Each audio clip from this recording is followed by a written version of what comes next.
ইয়েমেনের বিদ্রোহী গোষ্ঠী হুতি নিয়ন্ত্রিত সামরিক স্থাপনায় ব্যাপক হামলা চালিয়েছে ইসরায়েলি বাহিনী।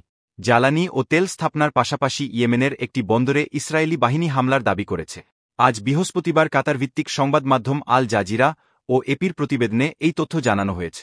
এদিকে হুতি নিয়ন্ত্রিত আলমাসিরাহ টিভিতে বলা হয়েছে, ইয়েমেনের রাজধানী সানা ও বন্দর নগর হোদেইদাহে বৃহস্পতিবার ভোরে সিরিজ হামলা চালিয়েছে ইসরায়েল।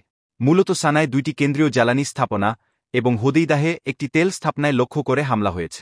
এ হামলায় ক্ষয়ক্ষতির পরিমাণ বা হতাহতের বিষয়ে বিস্তারিত কিছু জানায়নি ইয়েমে।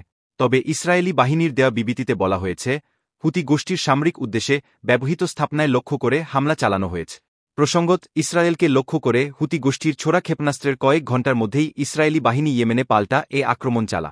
উল্লেখ্য, গত বছরের অক্টোবর থেকেই গাজায় হামাস ও ইসরায়েলের মধ্যে যুদ্ধ চলছে। এই যুদ্ধ শুরুর পর থেকেই ইরান সমর্থিত এই হুতি গোষ্ঠী অন্তত 100টি পণ্যবাহী জাহাজকে লক্ষ্য করে ক্ষেপণাস্ত্র ও ড্রোন ছুড়েছে। পাশাপাশি ইসরায়েলও হামলা চালিয়ে যাচ্ছে।